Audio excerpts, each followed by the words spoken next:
క్రీస్తు యేసునందు ప్రియమైన విశ్వాసులారా, మిత్రులారా, ప్రభు అయిన యేసు శుభనామమున మీకు వందనాలు తెలియజేస్తున్నాను.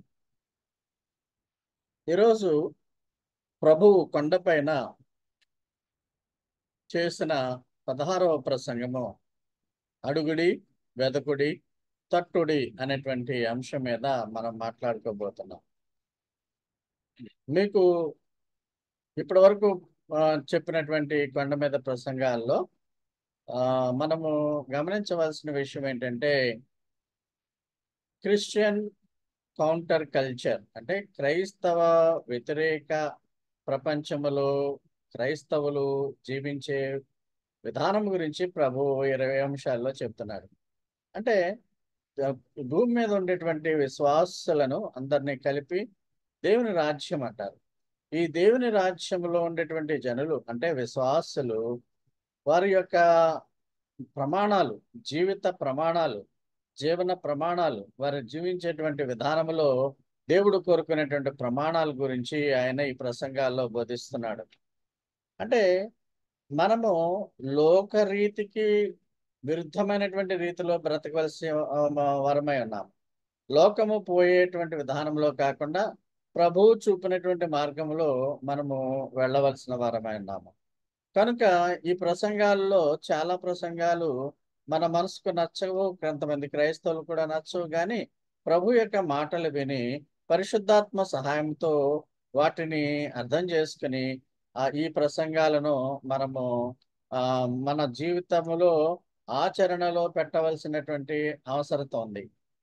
ఈరోజు ప్రసంగంలో మనం నేర్చుకునబోయేది ఏంటంటే, మనము ప్రార్థించేటువంటి విధానంలో కొన్ని మెలకువలు దేవుడు చెప్తున్నాడు. ఏంటంటే, మనము పదే పదే ప్రార్థన చేయడం వల్ల అంటే రిపీటెడ్గా మాట్లాడడం కాదు, కానీ ఒక అంశం మీద మనం ప్రార్థన చేస్తున్నప్పుడు ఆ ప్రార్థనను విడనాడకుండా కంటిన్యూగా మనము చేయవలసిన వారమై ఉన్నాము పదే పదే సార్లు. ఉదాహరణకు అవి సక్సెస్ కూడా మనము చూసాం. సునీత 3 నెలల నుంచి డాక్టర్ సునీత హాస్పిటల్లో కోమాలో ఉంటే వదిలివేయకుండా ఆ, పోతే పోయిందిలే మనకెందుకు వచ్చింది గొడవ అని సంఘం వదలకుండా కంటిన్యూస్ గా ప్రార్థన చేసింది.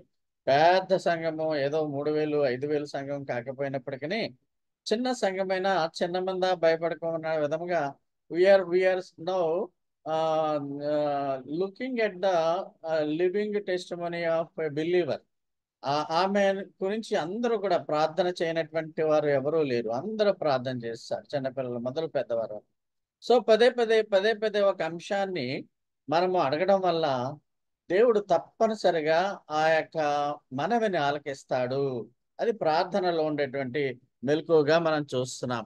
ఆస్క్, సీక్, నాక్ కొండ మీద చేసినటువంటి ప్రసంగంలో ప్రభు మనకు ఆ మెలకువలు ఏంటో తెలియజేస్తున్నాడు. దేవుని మహాకృప చెప్పిన 5వ అధ్యాయంలో 9 ప్రసంగాలు, 6వ అధ్యాయంలో మత్తయి సువార్త 6వ అధ్యాయంలో 5 ప్రసంగాలు అయి ఉన్నవి. 7వ అధ్యాయంలో మొదటి ప్రసంగం కూడా అయిపోయింది. ఆ, మొదటి ప్రసంగాన్ని ఈరోజు వింటున్నాము. ఆ మొదటి ప్రసంగం ఆదివారం నాడు దేని చిత్తమైతే దాన్ని మనము చర్చిద్దాం.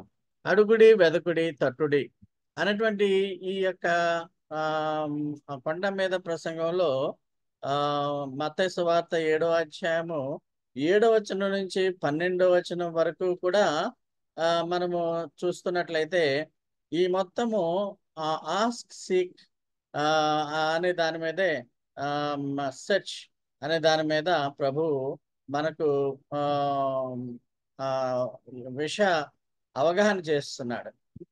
7 8 వచనాలు, 9 10 వచనాలు, 11 వచనాలు అన్నీ కూడా ప్రార్థన గురించే తెలియజేస్తున్నాయి. 12వ వచనము గోల్డెన్ రూల్ గురించి తెలియజేస్తుంది. మనుషులు ఏ విధముగా మీ పట్ల ఉండాలి, ప్రేమగా ఉండాలి అంటే మీరు ప్రేమగా ఉండాలి. ఇది బంగారు నియమము అనేది మొదట్లోనే, బిగినింగ్ లోనే, స్టార్టింగ్ లోనే మీకు చెప్పడం జరిగింది. మీకు వివరాలు కావాలంటే మనము యూట్యూబ్ లో అన్ని అప్లోడ్ చేస్తున్నాం, మీరు ఆ ఛానల్లో చూడవచ్చును. ఆస్క్ ఇన్వాల్వ్స్ మియర్లీ స్టేటింగ్ ఏ రిక్వెస్ట్. అడగడం అంటే ఏంటంటే ఒక ఒక ఆ, విన్నపాన్ని దేవుని ముందు ఉంచడం. ఆస్క్ అంటే అది. సీక్ అంటే implies a more earnest and dedicated interest in obtaining something.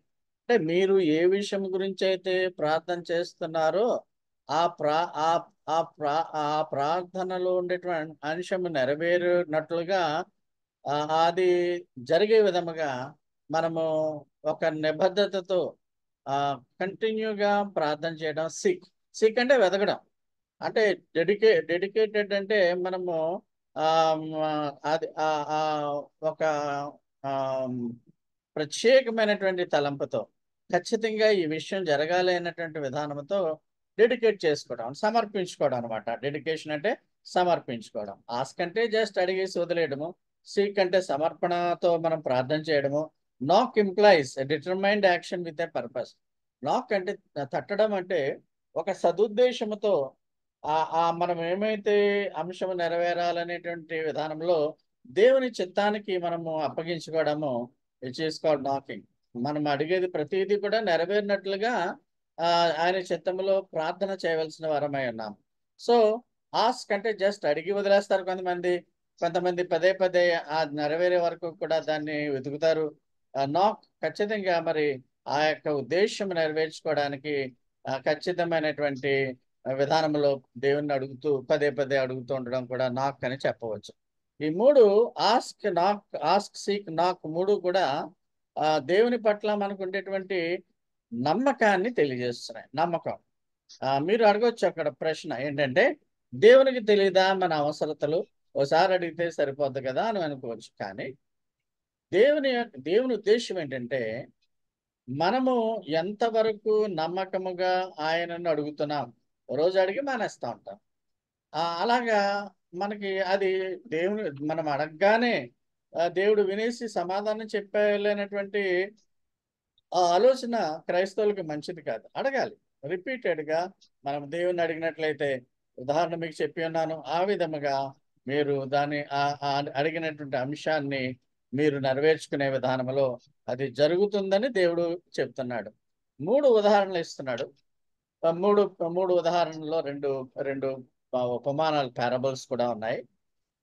Parable of the persistent request by a widow. ఒక విధవరాలు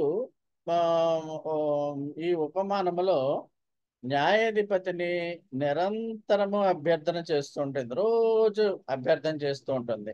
ఆఖరికి ఆమె ఫలితాన్ని పొందింది. ఆమె పక్షముగా. రెండవది పారబుల్ ఆఫ్ మిడ్‌నైట్ రిక్వెస్ట్. అంటే అర్ధరాత్రి ఒక స్నేహితుడికెళ్ళి నాకు ఒక 3 రొట్టెలివ్వు నా స్నేహితుడొచ్చాడని ఒక ఒక పారబుల్‌ని ప్రభు ఇక్కడ చెప్తున్నాడు. ఉపమానాన్ని చెప్తున్నాడు. పదే పదే అర్ధరాత్రి సమయంలో వెళ్లి అడిగితే, ఆ రిక్వెస్ట్‌ని కూడా పదే పదే అడగడం వల్ల ఆ స్నేహితుడు విన్నాడు. మీ దేవుడు కూడా వింటాడు. పదే పదే మీరు ప్రార్థన చేయాలని చెప్తున్నాడు. మూడవదేంటంటే, మనము ఇది మనకు బాగా తెలుసు. రొట్టెనడిగితే ఏ తండ్రి కూడా రాళ్ళివ్వడు పిల్లలకి. అదే విధంగా చేప కూర కావాలంటే పాము కూర ఎవరు పెట్టరు పిల్లలకి. అందువల్ల దేవుడు మీ మిమ్మల్ని బహుగా ప్రేమించే మీ దేవుడు ఆహ్, మే పరలోక దేవుడు మీరడిగితే మంచి వాటిని అనుగ్రహిస్తాడు. చెడ్డ వాటిని అనుగ్రహించడు అనే ఈ 3 అంశాల మీద మనము ఈరోజు మాట్లాడబోతున్నాం. Parable of persistent widow. ఒక ఊరిలో ఒక పేద విధవరాలుంది. ఆమెకు న్యాయం జరగాలి గానీ, న్యాయం జరగట్లేదు. ఆహ్, కనుక ఆమె పదే పదే ఆ యొక్క న్యాయం చేసే న్యాయాధిపతికి దగ్గరికి వెళుతోంది. లూకాసు వార్త 18వ అధ్యాయము 1-8 వచనాల్లో ఈ మాటలు రాయబడి ఉన్నాయి. అయితే తరచుగా ఆ న్యాయవాది దగ్గరికి వెళ్ళి, "నాకు న్యాయం చెయ్యి. ఆహ్, మ నా నా నా నా నాకు వ్యతిరేకంగా ఉన్న వారికి నాకు కూడా న్యాయం చెయ్యి" అని అడుగుతూ వచ్చింది. అయితే ఆ విధముగా ప్రతిరోజు కూడా ఆ న్యాయవాదిని ఆమె అడగటం బట్టి, ఆ న్యాయాధిపతి ఈమె తొందర పెడుతుంది నాకు. మొదట్లో ఏమో లక్ష్య పెట్టేవాడు కాదు. ఎందుకంటే దయగలిగిన వాడు కాదు అతను. అతను మనుషులను కూడా లక్ష్య పెట్టడు. అతను చాలా కఠినుడైనటువంటి హృదయం కలిగిన వాడు. కనుక ఆమె ఆమె ఎళ్లి అడుగుతూ ఉంటుంటే పదే పదే అడుగుతుంటంటే మొదట్లో ఒప్పుకునేవాడు కాదు. కానీ ఆమె పదే పదే ప్రాధేయపడ్డం వాళ్ళ పిక్చర్ చూడండి. అద్భుతంగా రాశాడు. బాగా బిగినింగ్‌లో ఎళ్లి ఆ స్త్రీ న్యాయాధిపతిని న్యాయం తీర్చని అడుగుతుంటే మొఖం తిప్పేసుకుంటున్నాడు. అంటే ఏంటి చిరాకు పడుతుంది ఈమని, తొందర పెడుతుంది ఏంటని అని ఆమె దగ్గరకు ఆమె వచ్చినప్పుడల్లా బాధపడుతూ ఉండేవాడు. అయితే కొంతకాలానికి ఎలా పదే పదే అడగడం బట్టి ఈమెకి నేను న్యాయం తీరుస్తాను అని చెప్పి అతను న్యాయం తీర్చినట్లుగా మనము చూస్తున్నాము. అన్యాయస్తుడైనటువంటి న్యాయవాది కూడా మరి న్యాయము తీర్చాలని అన్నాడు. ఎందుకంటే పదే పదే చాలా సార్లు ఆమె వెళ్లి మాటి మాటికి గోజాడుతుంది అని ఆ న్యాయవాదికి మనస్సు మార్చాడు. అన్యాయస్తుడైనటువంటి న్యాయాధిపతి చెప్పిన న్యాయాధిపతికి విధవరాలు చెప్పినటువంటి మాట విన్నప్పుడు దేవుడు మన మన న్యాయాధిపతి కంటే గొప్పవాడైనటువంటి దేవుడు దివారాత్రులు ఆయనకు మొరపెట్టేటువంటి వారికి న్యాయము తీర్చడాన్ని ప్రశ్న వేసి వదిలేస్తున్నాడు. ఖచ్చితంగా న్యాయం తీరుస్తాడు మన దేవుడు, మన ప్రభువు. కనుక మనం అడగడమే, పదే పదే అడగాలి. కానీ చిరాకు వచ్చే విధంగా కాకుండా చెప్పింది ఒక ప్రార్థనలో కాకుండా పలు దినాలు ఆ యొక్క ప్రార్థనాంశం గురించి మనము ప్రార్థించవలసిన వారమై ఉన్నాము. న్యాయాధిపతి కంటే గొప్ప దేవుడు మనకున్నందుకు దేవాది దేవునికి మనం వందనాలు. ఎడతెగక ప్రార్థన చేయండి.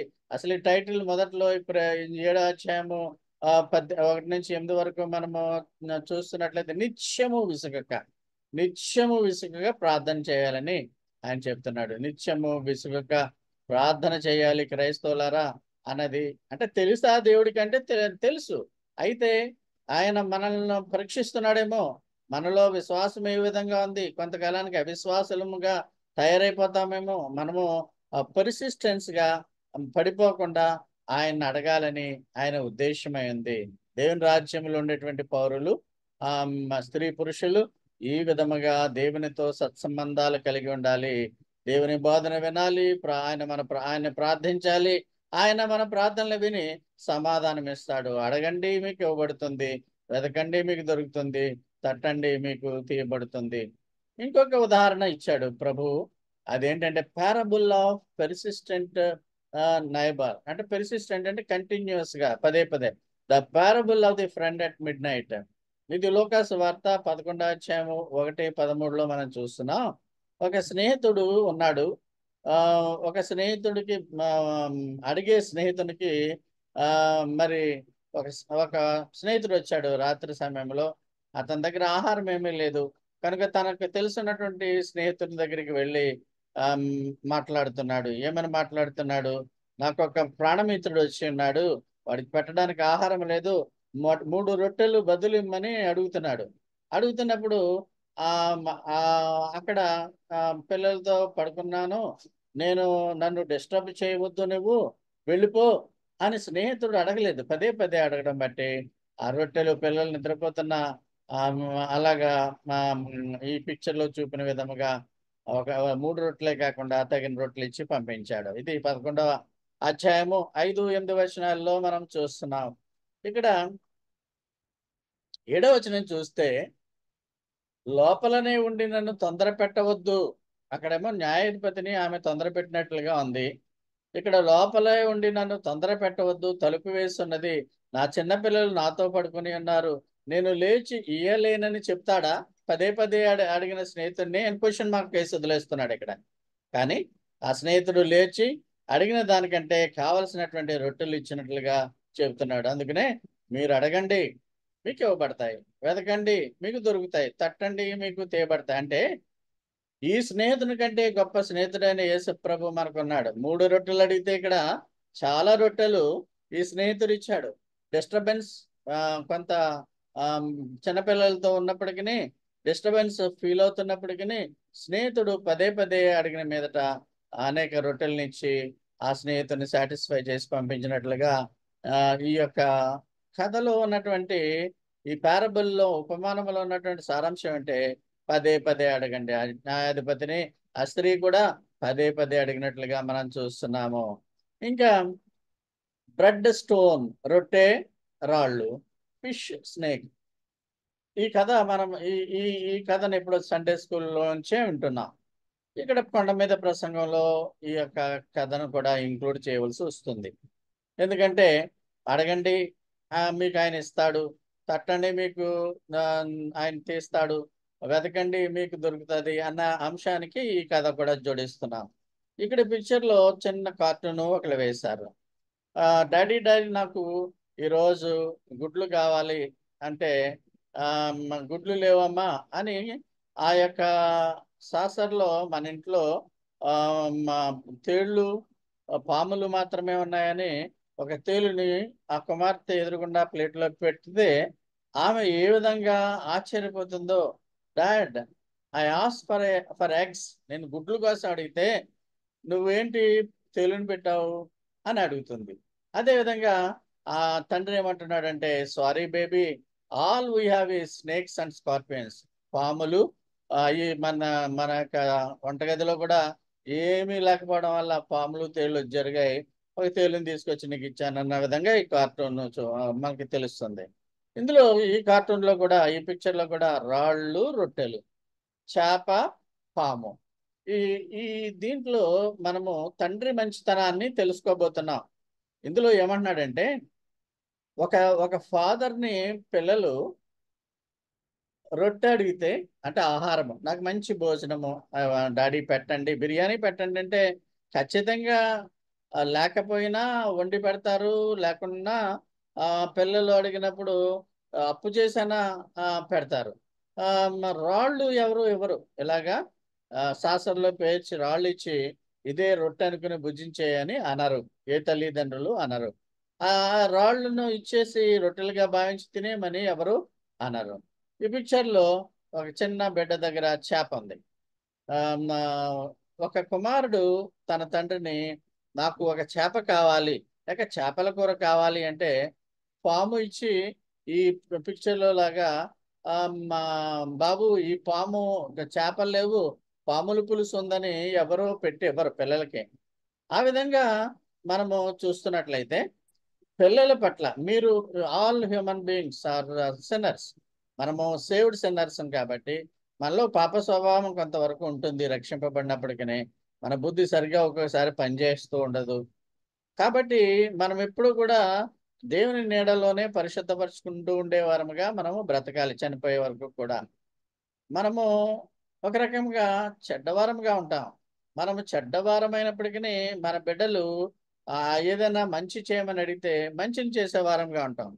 దేవుడు ఏమంటున్నాడంటే ఈ వాక్యాల్లో, మీరు చెడ్డవారేయండి, మీ పిల్లలకు మంచి గిఫ్ట్స్ ఇవ్వాలని ఆలోచిస్తున్నారు కదా, మరి మీ తండ్రి మీ ఇహలోకపు తండ్రుల కంటే చాలా గొప్పవాడు, తన్ను అడుగు వారి కంటే అంతకంటే ఎక్కువగా నిశ్చయముగా మరి ఇచ్చను.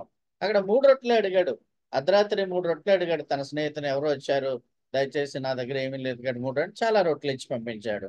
మన తండ్రి అయిన దేవుడు నువ్వు అడిగిన దానికంటే 60 అంతలుగాను 100 అంతలుగాను ఎక్కువగా ఇస్తాడనే నమ్మకాన్ని నువ్వు కలిగి ఉండు. అది లెసన్. చేపను అడిగితే పామునిస్తాడా అనే విధానంలో, రాయిని అడిగితే రొట్టెని అడిగితే రాయినిస్తాడా అని ప్రభు వారు చక్కని ఇలస్ట్రేషన్ చెప్తున్నారు కదా. ఆ ఈ విధముగా మనము చెడ్డవారమైన మన బిడ్డలకు మంచి జరగాలని కోరుకుంటాం.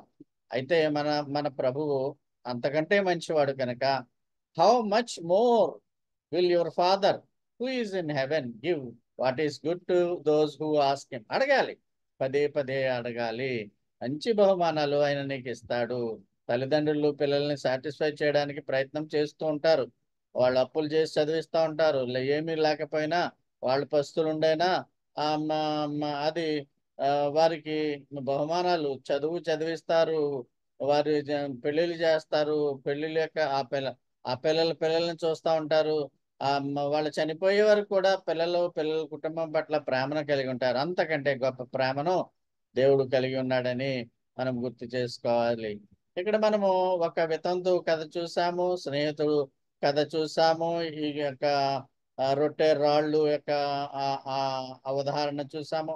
వీటన్నిటిలోనూ మనం నేర్చుకునేది ఏంటంటే ప్రార్థన చేయాలి. ప్రార్థన, పదే పదే ప్రార్థన చేయాలి. ఒక అంశము జరగాలి అంటే అనేక సార్లు దేవుని దగ్గర విన్నపం చేయాలి. మీ మీ దేవుడికి తెలుసు కదా.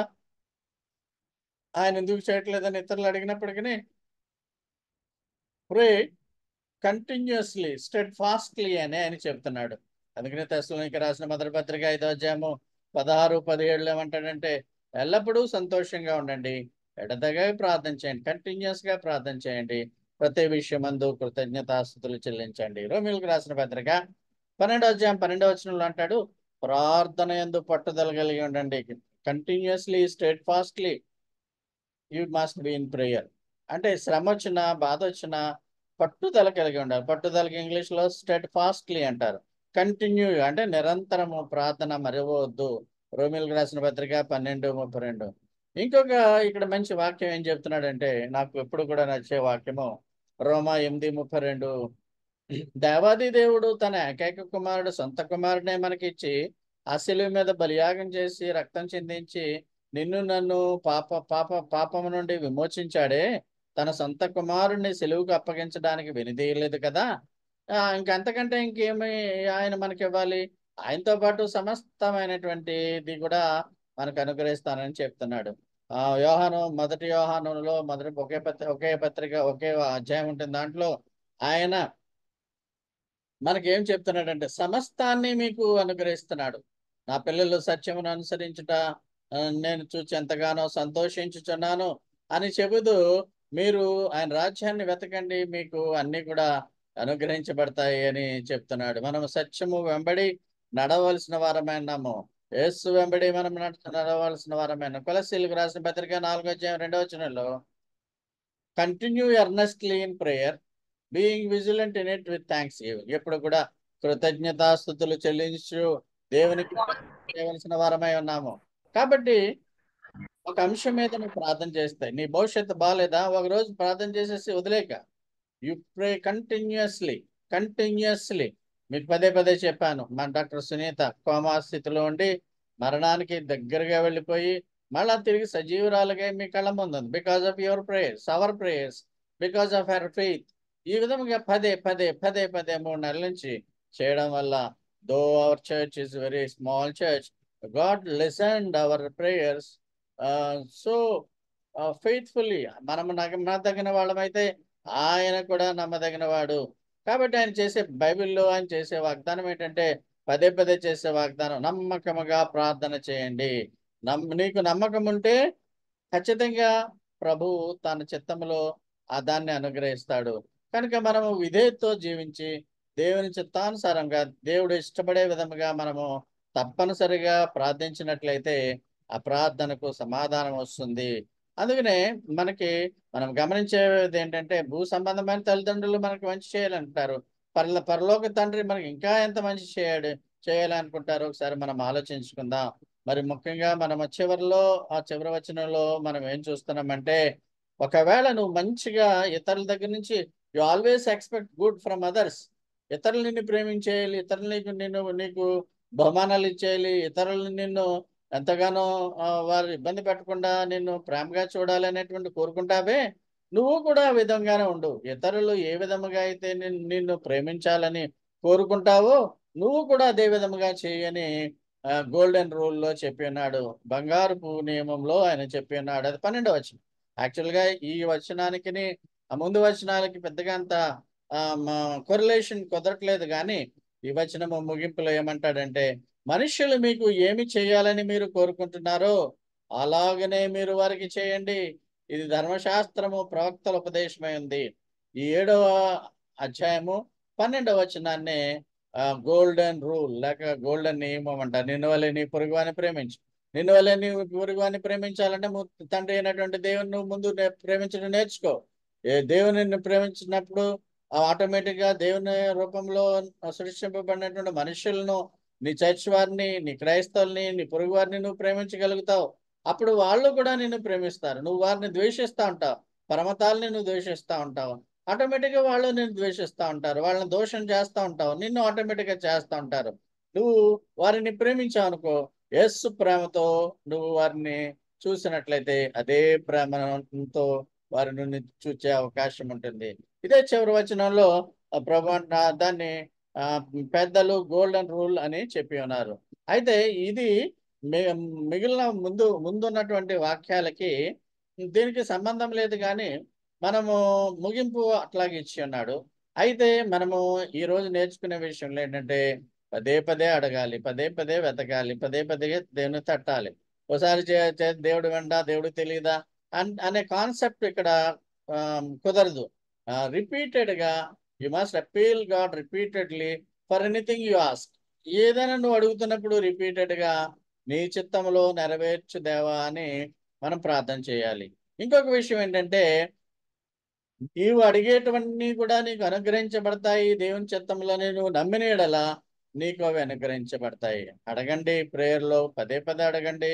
ఉదాహరణ విధవరాలు, న్యాయాధిపతి పారబుల్ చూసాము. అదేవిధంగా మిడ్‌నైట్ వెళ్ళి స్నేహితుడిని కొన్ని రొట్టెలు ఇవ్వమని అడిగినటువంటి స్నేహితుడు పారబుల్ చూసాము. అదేవిధంగా రాయి, రొట్టె రాళ్ళు అడిగితే రొట్టె అడిగితే పిల్లలు రాళ్ళు ఇస్తారా? అదేవిధంగా పాము చేపను అడిగితే పామునిస్తారా అనేటువంటి ఆ యొక్క కంపారిజన్ కూడా ప్రభువు మీ తల్లిదండ్రులు మీకు ఏది ఇవ్వాలని కోరుకుంటున్నారో దానికంటే అనూహ్యంగా తండ్రి అయిన దేవుడు ఎక్కువగా మీకు ఇస్తాడు. కారణం ఏంటంటే స్వతహాగా మనం పాప స్వభావం కాబట్టి చెడ్డవారైనటువంటి మనుష్యులు పిల్లలకి మంచి జరగాలని కోరుకుంటున్నారు. మరి మీ తండ్రి అయిన దేవుడు మీకు చెడ్డ వాటిని ఏమి ఇవ్వడు, అంతా మంచే జరుగుతుంది.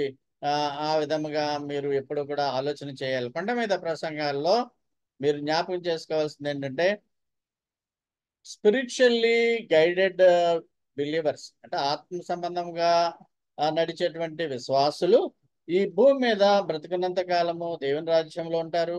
దేవుని రాజ్యంలో ఉండేటువంటి జనులు ఏ విధముగా దైవ ప్రమాణాల్లో జీవించాలో అన్న విషయాల్లో మీరు కంటిన్యూస్ గా ప్రార్థన చేయండి అనేటువంటి అంశాన్ని దేవుడు మనకి ఈ రోజున ఉపదేశిస్తున్నాడు. స్టెడ్ ఫాస్ట్ నిరంతరము పదే పదే పదే పదే చేస్తే తప్పనిసరిగా ఆయన అనుగ్రహిస్తారు. ఇప్పటికీ అనేకమైనటువంటి సక్సెస్ స్టోరీస్ మనము మన చర్చ్ లో చూసాము. Let us continue prayerfully steadfastly in our church glorifying God. దేవుడు మనల్ని మన సంఘాన్ని బాగా దీవించి ఆశీర్వదించును గాక.